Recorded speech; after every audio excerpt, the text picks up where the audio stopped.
Boa noite, irmãos. Que a graça e a paz de nosso Senhor Jesus esteja com os irmãos. Irmãos, abra sua Bíblia comigo, por favor. Na primeira carta de Paulo aos Coríntios, no capítulo 15. Nós iremos ler o texto na medida que nós avançarmos na exposição do mesmo.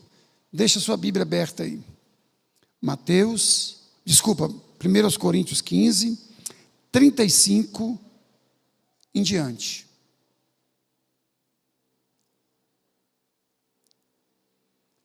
Irmãos, orar sempre faz bem, né? Vamos orar mais uma vez? Vamos orar mais uma vez. Ó Pai, nós queremos ouvir a Tua voz. Por isso nós clamamos em nome de Jesus, que o Teu Espírito, ó Pai, esteja ministrando a Tua palavra no coração de cada um de nós aqui esta noite, ó Deus. Que a semente santa da Tua palavra seja plantada para que possa produzir frutos a 30, a 60 e a 100 por um, como nos ensina a Tua bendita palavra. Em nome de Jesus, amém.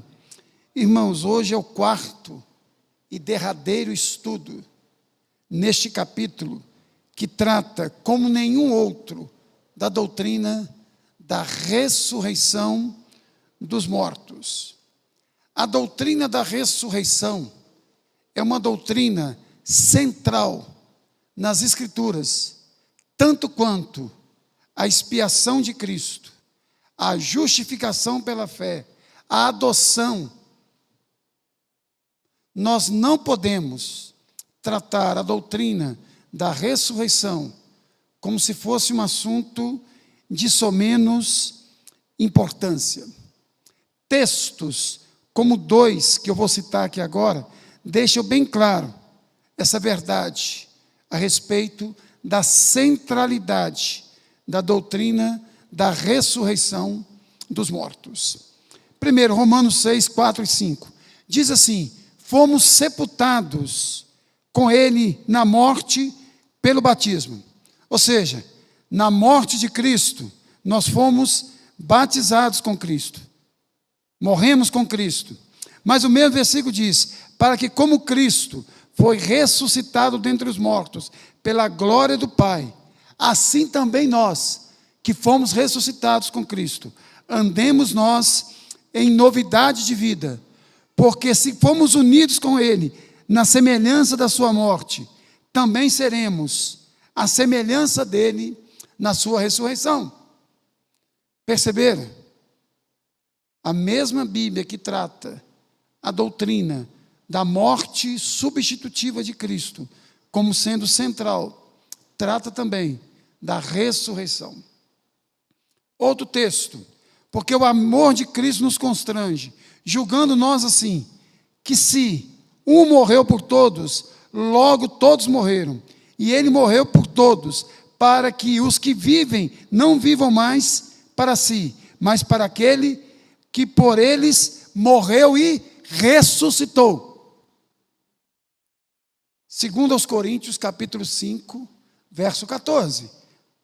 Vou ler de novo. Porque o amor de Cristo nos constrange, julgando nós assim, 2 pontos, que se um morreu por todos, logo todos morreram, e ele morreu por todos, para que os que vivem não vivam mais para si, mas para aquele que por eles morreu e o quê? Ressuscitou. Então, vamos tratar a doutrina da ressurreição como ela deve ser tratada, como uma doutrina central das Escrituras. Irmãos, muitas vezes nós discutimos amilenismo, pré-milenismo, pós-milenismo e pré-milenismo dispensacionalista. Esses assuntos têm a ver com interpretação. Eles não fazem parte da doutrina. O que é doutrina? Jesus vai voltar visivelmente, vai arrebatar a sua igreja e haverá juízo final, céu e inferno. Isso é doutrina. Agora, se o milênio é literal ou não é literal, isso não é doutrina. Diferentemente da ressurreição dos mortos.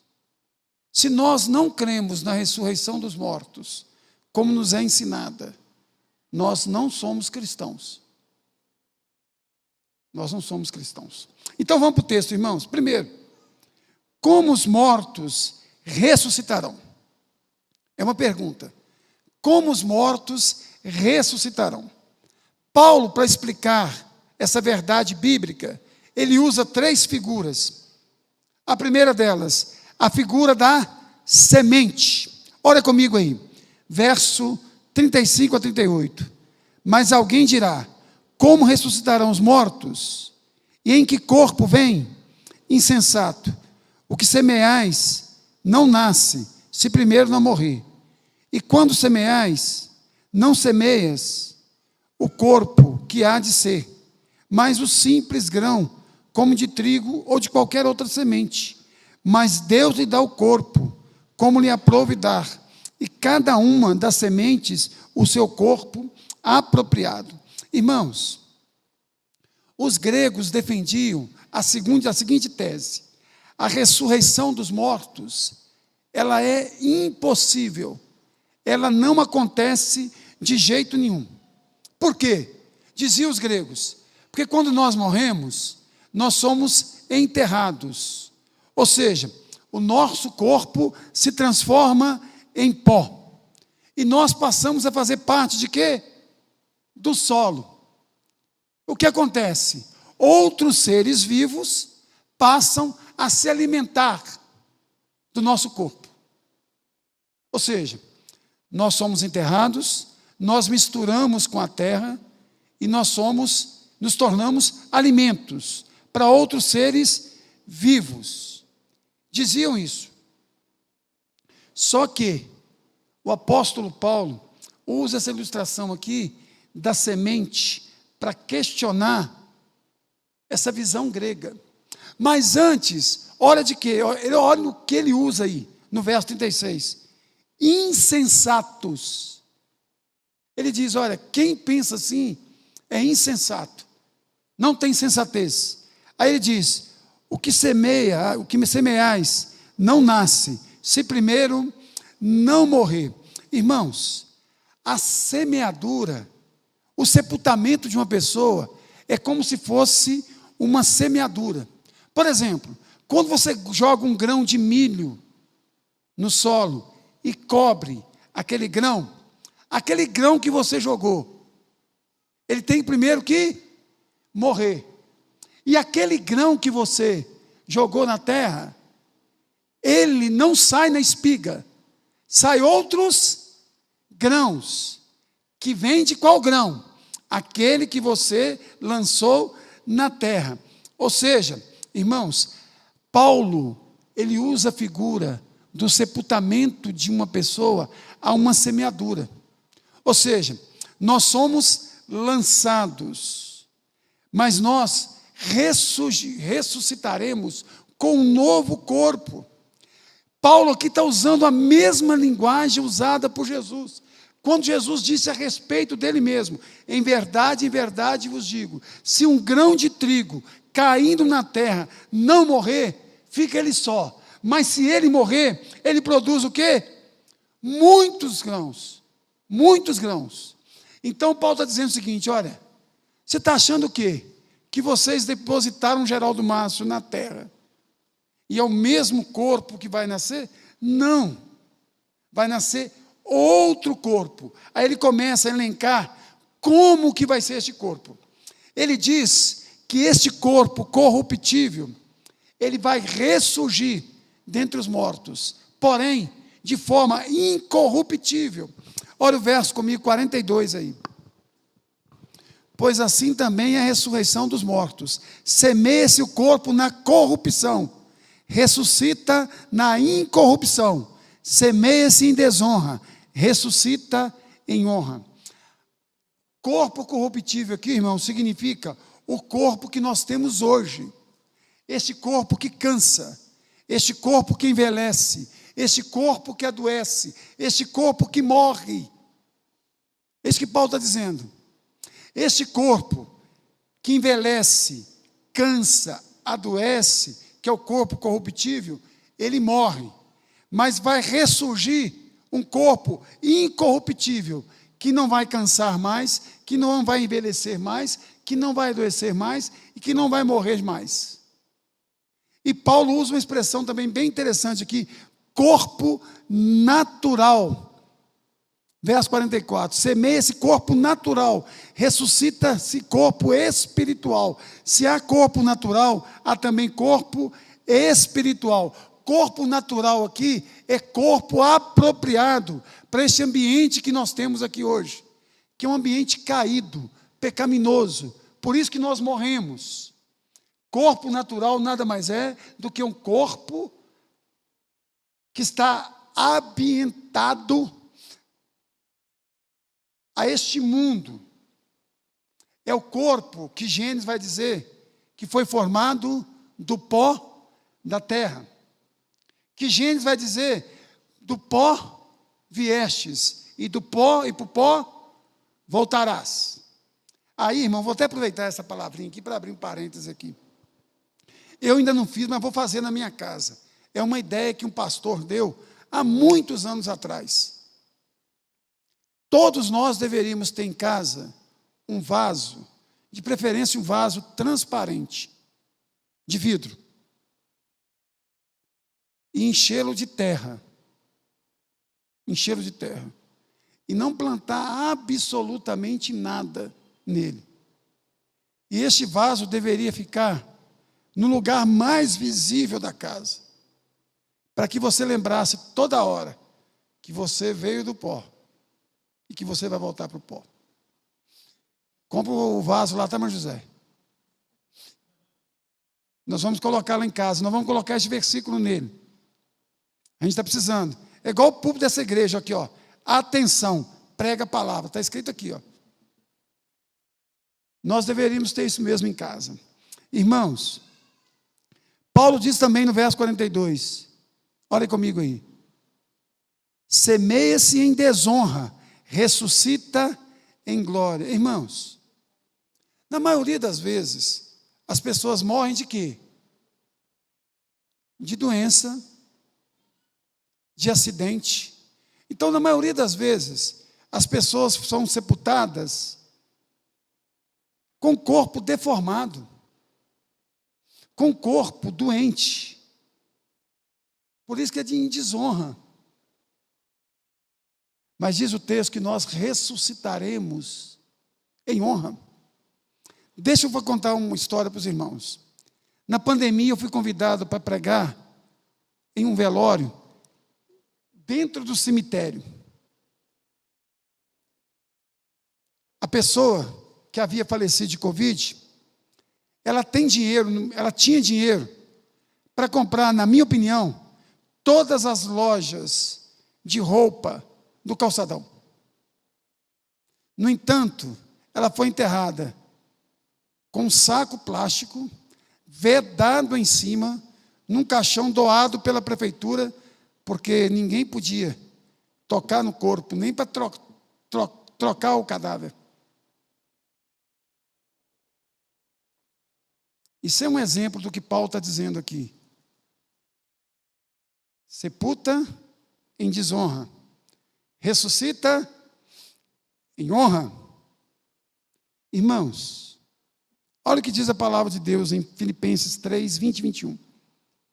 Pois a nossa pátria está nos céus, de onde também aguardamos o Salvador, o Senhor Jesus, o qual transformará o nosso corpo de humilhação, para ser igual ao corpo da sua glória, segundo a eficácia do poder que Ele tem, de até subordinar a si todas as coisas. O nosso corpo de humilhação será igual ao corpo de quem? De Jesus. Talvez você já ouviu falar sobre ele. John Piper, um dos crentes mais piedosos, vivos, que nós temos hoje. Pastor batista americano. Ele teve câncer. Ele escreveu um livreto, acho que o Keller leu, de umas 40 páginas. Livreto dá para você ler. Nós chamamos até de opúsculo, né? Quando é muito pequeno, né? Ele disse que uma das maiores vergonhas que ele tinha é de ser trocado pelas enfermeiras, ou se não ter que sair com aquela roupa que ela é fechada na frente, ela é aberta atrás, e todo mundo consegue ver a nudez da pessoa. São algumas coisas que nós passamos aqui, debaixo do sol, que por mais que seja algo comum, não deixa de ser humilhante, né? Mas a palavra de Deus diz que isso vai passar. Olha o que diz o verso 43 agora. Se há corpo, semeia em fraqueza, ressuscita em poder. Irmãos, você já viu como é o sepultamento de uma pessoa?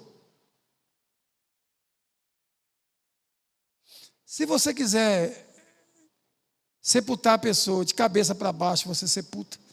Se você quiser sepultar a pessoa de cabeça para cima, você sepulta. Se você quiser sepultar a pessoa em pé, você sepulta. Por quê, irmãos? A pessoa está morta, né, Deniro? Ela não pode fazer absolutamente nada. Até no cemitério tem acepção de pessoas. Tem um lugar reservado no cemitério para quem? Para os indigentes. Tem cemitério que eu vou te falar, é mais bonito que o condomínio Camarim. Eu já vi alguns cemitérios assim no YouTube que eu fiquei impressionado. Falei assim, meu Deus do céu. Mas o texto diz aqui, irmãos, que o que é semeado em fraqueza vai ressuscitar em poder. Vamos pensar em Jesus? Jesus foi colocado num túmulo que nem sequer pertencia a ele. Não puderam embalsamar Jesus, por quê, irmãos? Jesus morreu 3 horas, 5 e pouca, começava o sábado do judeu. Terminava no outro dia, às 6 horas da tarde. Por isso que elas foram no domingo de manhã, embalsamar o corpo de Jesus. Fizeram um embalsamento meia boca ali. Só que depois que Jesus ressuscita, irmãos, diz a palavra de Deus, que Jesus atravessava portas. Ele entrava e saía de onde ele queria. Irmãos, a Bíblia chega a dizer o seguinte, que os discípulos não reconheceram Jesus de tanta glória, de tanto poder. Os dois discípulos a caminho de Emaús não reconheceram Jesus. Maria Madalena não reconheceu Jesus, a não ser quando Jesus quis que ela reconhecesse. Verso 44 aí. Semeia-se o corpo natural, ressuscita o corpo espiritual. Se há corpo, já li, natural, também há corpo espiritual. Corpo espiritual aqui se contrapõe àquilo que é temporal, àquilo que é efêmero, àquilo que é passageiro e aquilo que vai decompor. Irmãos, todos nós aqui, pode ser a mais jovenzinho ou mais velho, temos a consciência que o tempo está passando muito rápido. Não está? Muito rápido. Ou seja, o tempo é o inimigo nosso. O tempo é o inimigo nosso. Nós estamos caminhando para a glória. Talvez você e eu já podemos fazer aquela oração.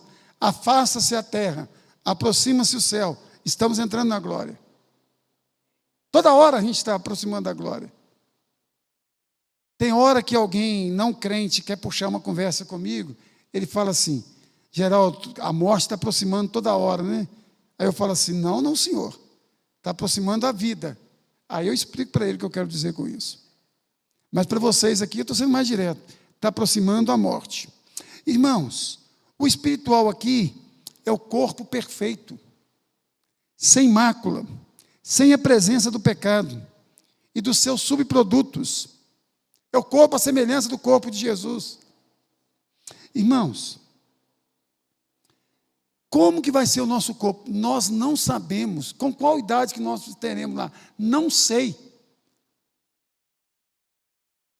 O que eu sei é que nem olhos viram, nem ouvidos ouviram, nem penetrou em coração humano aquilo que Deus tem preparado para aqueles que o amam.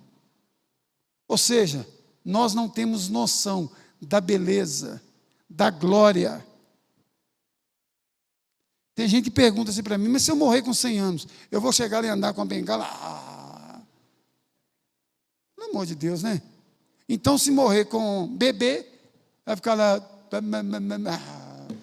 Nós vamos ter uma idade boa. Qual que é a idade boa? Uns 30 tá bom, né? 28, assim, não sei. Todo mundo vai ter a mesma coisa. Entendeu? E outra coisa, lá não tem casamento, não. Então, viva bem o seu aqui. Não casam, não em casamento. Então, é melhor viver bem aqui, porque lá não vai ter mesmo, não. Irmãos, ele usa a segunda figura, e olha o verso 39 comigo, por favor. Nem toda carne é a mesma, porém uma é carne dos homens, outra dos animais, outra a das aves e outra a dos peixes. A ideia do apóstolo aqui é a seguinte: se Deus fez seres diversos, com corpos diversos, por que não pode nos dar um novo corpo na ressurreição? Paulo está dizendo, olha, Deus fez vários seres viventes, cada um deles com um corpo diferente. Por que Deus não pode nos dar um corpo ressuscitado? Irmãos, o que Paulo disse aqui é o que a zoologia diz hoje. Veio descobrir centenas e centenas de anos depois. Agora, a segunda ilustração, a terceira ilustração, eu acho a melhor de todas. Olha comigo, verso 40 e 41. Também há corpos celestiais e corpos terrestres. E, sem dúvida, uma é a glória dos celestiais e a outra dos terrestres. Uma é a glória do sol, outra é a glória da lua e a outra das estrelas. Porque até entre estrela e estrela há diferença de esplendor. Irmãos, Paulo está dizendo aqui, olha, existe diferenças entre os corpos celestes. Ele fala do sol, da lua e das estrelas. Ele está dizendo, olha, tem estrela que brilha mais do que a outra. E tem mesmo. Nós sabemos que a lua não tem luz própria, não é? Ela reflete a luz do sol. Nós sabemos disso. Irmãos, o que está ensinando aqui nesse texto?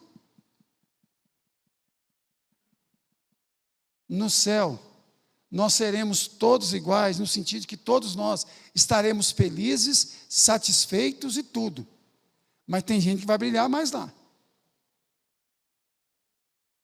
Com certeza não terei o mesmo brilho do apóstolo Paulo. Não terei. Então, qual é a boa ilustração para isso? No céu, todos os vasos estarão cheios, só que haverá vasos maiores e vasos menores. No céu, todos os copos estarão cheios, só que haverá copos maiores e copos menores. Nós chamamos isso de quê, irmãos? Galardão. Não me pergunte mais, porque eu não sei. É até aí que eu vou. É até aí que eu vou. Não vou mais. Irmãos, eu notei uma frase aqui de um comentarista que eu gosto muito. É o que mais Hernandes usa, tá? Vamos prestar atenção aqui no texto, aqui, irmãos, por favor. Depois a gente conversa. No céu, todo carne será preenchido, mas alguns carnes serão maiores do que outros, por causa da fidelidade e dos sacrifícios desses homens e mulheres de Deus durante a sua vida debaixo do céu. É o que a Bíblia diz. Então, irmãos, nós deveríamos procurar ser mais santos, mais comprometidos com Deus. Nós não perdemos mais a salvação, nós cremos nisso. Nenhuma condenação há para aqueles que estão em Cristo Jesus. Mas nós teríamos que correr mais atrás do galardão. A sensação que dá é que nós acomodamos, é igual casamento. Eu não vou cuidar mais da beleza, mas já casei mesmo. Toda hora eu ouço isso. Vou viver avacalhado mesmo, já casei mesmo. Isso serve para o homem, isso serve para a mulher. Quando a gente está namorando, mozinho, mozão, bem. Depois que casa, troço. Por quê, irmãos? A gente não quer o galardão. Entendeu? Às vezes a gente acostuma com a fé cristã. A gente não cresce, a gente não progride. A gente fica estagnado. 10, 15, 20 anos. Eu não aprendi 10 versículos a mais. Eu não aprendi mais nada a respeito de oração, de vida com Deus, de devoção a Deus. A gente não cresce, irmãos. Já casei mesmo. Já estou salvo mesmo. Bato meu cartão religioso. Todo domingo, toda quinta. Ok. Irmãos, você vai ver como termina essa passagem aqui. Daqui a pouquinho, nós vamos tratar de um versículo precioso aqui dessa passagem. A ressurreição dos mortos, irmãos. Primeira coisa, irmãos. A Bíblia diz no verso 50 aí. Isso vos afirmo, irmãos, que a carne e o sangue não podem herdar o reino de Deus, nem a corrupção herdar a incorrupção. Paulo está fazendo aqui, irmãos, um resumão de tudo aquilo que ele já havia dito. Ele está dizendo o seguinte aqui, irmãos, que a fraqueza da existência humana e terrena não vai entrar no reino de Deus. O nosso corpo vai ser transformado. O nosso corpo vai ser mudado. Então, carne e sangue não entrarão no reino de Deus. Ou seja, existência humana e terrena não entrará no reino de Deus. Se um corpo não for glorioso, incorruptível, ressurreto, não vai entrar no reino. Simples assim. Segunda coisa, irmãos, todos aqueles que morrem em Cristo Jesus são bem-aventurados. Eu queria que você desse uma olhada agora comigo no que Paulo disse no capítulo 15 aí mesmo, no verso 19. Olha comigo aí. Se a nossa esperança em Cristo se limita apenas a essa vida, somos os mais infelizes de todos os homens.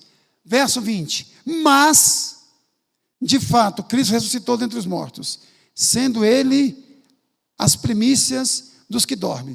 Se Cristo não tivesse ressuscitado, nós seríamos o quê? Os mais infelizes. Mas já que Ele ressuscitou, nós somos o quê? Os mais felizes de todos os homens. Projeta para nós, Aline. Apocalipse 14, 13, por favor. Projeta aí. Vamos ler juntos? Então ouvi uma voz do céu dizendo: escreve, bem-aventurados os mortos, que desde agora morrem no Senhor. Sim, diz o Espírito, para que descansem das suas fadigas. Irmãos, ok, eu parei por aqui, mas está ótimo, obrigado. Irmãos, preste atenção, todos aqueles que morrem são bem-aventurados?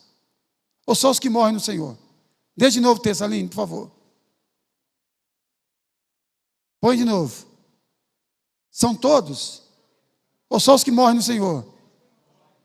Ótimo, só os que morrem no Senhor.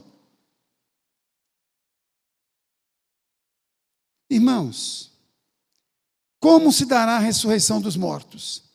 Olha comigo aí. 51 e 52. Eis que vos digo um mistério. Irmãos, mistério aqui é algo que até então ninguém sabia, mas a partir de agora deixou de ser mistério. Porque Paulo vai revelar. Eis que vos digo um mistério.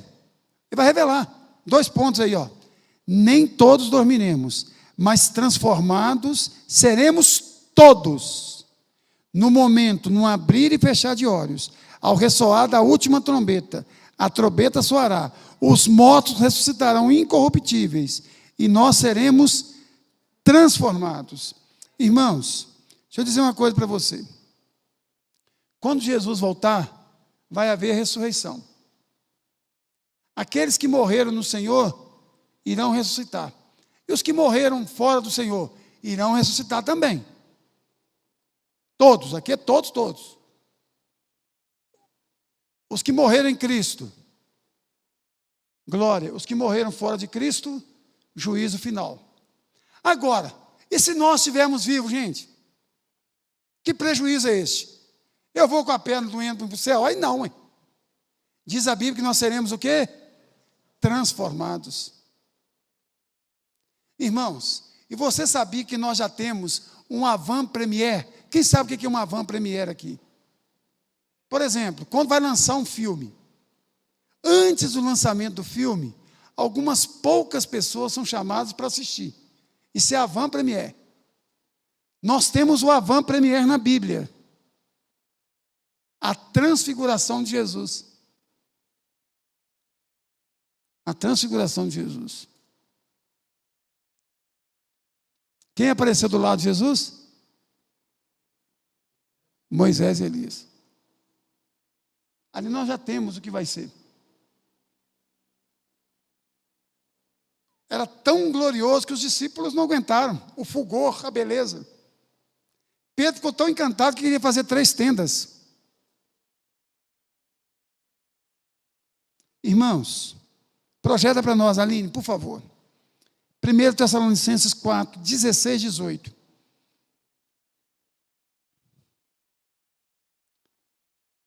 Porquanto o Senhor mesmo, dado a sua palavra de ordem, ouvida a voz do arcanjo, a ressoada a trombeta de Deus, descerá dos céus, e os mortos em Cristo ressuscitarão primeiro.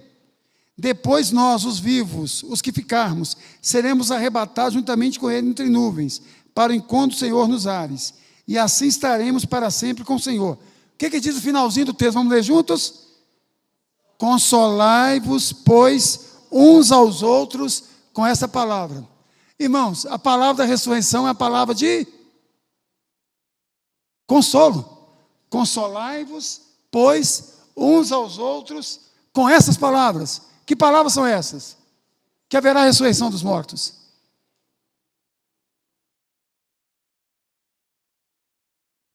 Irmãos, uma vez eu fui no sepultamento de um pai, de um amigo meu, e ele estava bêbado demais. E estava chovendo demais. Sabe o que ele disse? Enterra meu pai de pé, é mais fácil para brotar. Se meu pai fosse uma cana, você punha ele assim, porque cana a gente planta assim. Ele falou assim, põe papai de pé, quem sabe papai brota. E se brotar, brota para cima. Se põe o cabelo para baixo, ele sai no Japão.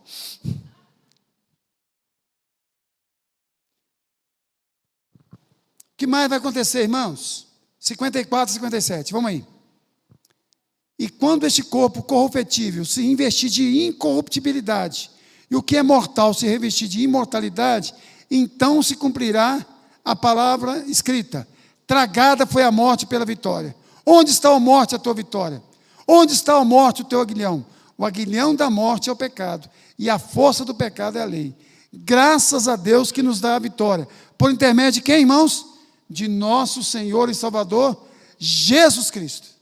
Irmãos, nós seremos ressuscitados por causa de quem? Jesus Cristo. A morte será o quê? Destruída para sempre. Ela já recebeu o golpe. Ela está cambaleando. Ela está na UTI. Na volta de Jesus, ela será totalmente destruída.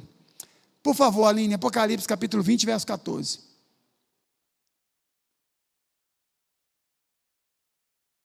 Olha como que o autor aí personifica a morte. Vamos ler juntos? Então a morte e o inferno foram lançados para dentro do lago de fogo. Esta é a segunda morte, o lago de fogo. Por que a segunda morte, irmãos? Quem nasce 2 vezes, morre quantas? Uma. Quem nasce uma vez, morre 2. Se você nasceu só fisicamente, você vai morrer espiritualmente e fisicamente. Se você nasceu biologicamente e espiritualmente, você vai morrer uma vez só, se Jesus não voltar antes. Olha o que o texto diz: esta é a segunda morte, o lago de fogo.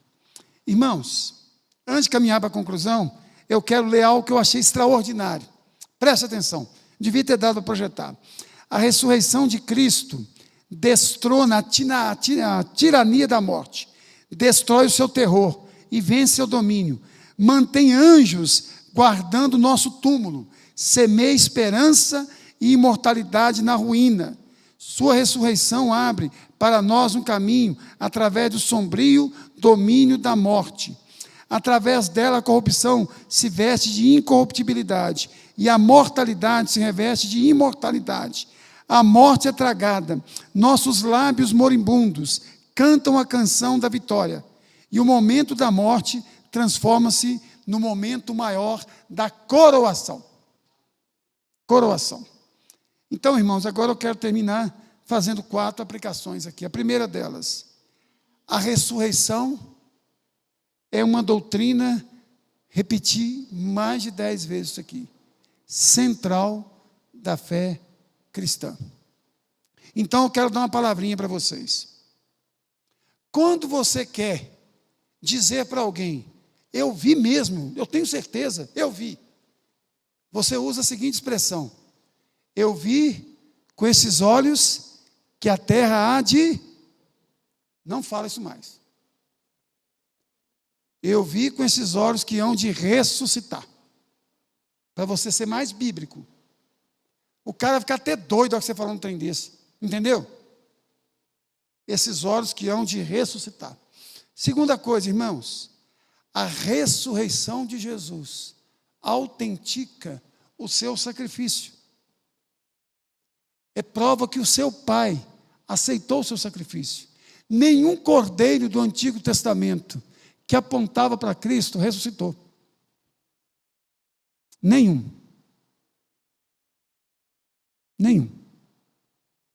Então a ressurreição de Jesus autentica o seu sacrifício. Terceira lição, irmãos, a ressurreição mostra de forma bonita que a morte não tem a última palavra. Não tem.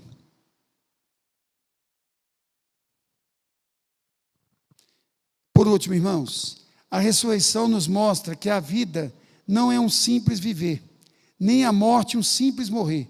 Se Cristo ressuscitou, também nós vamos ressuscitar. Por isso vale a pena servi-lo com amor e com fervor. Vocês se lembram que eu disse aqui, que tem um texto nessa passagem que nos anima a servir ao Senhor, visando não só a glória dele, mas também o galardão? Nós terminaremos com ele. Último versículo do capítulo 15. Olha comigo aí. Eu creio que Paulo não poderia terminar de forma mais bela do que ele terminou aqui. Olha comigo aqui. Portanto, meus amados irmãos, este portanto aqui é uma transição. Sede firmes, inabaláveis e sempre abundantes na obra do Senhor, sabendo que no Senhor o vosso trabalho não é em vão. Irmãos, a gente não tem que deixar de servir ao Senhor porque a gente viu alguém fazendo uma coisa e a gente não gostou. Porque tem uma pessoa que a gente acha que é hipócrita no nosso meio. Deixa eu dizer uma coisa para você em nome de Jesus.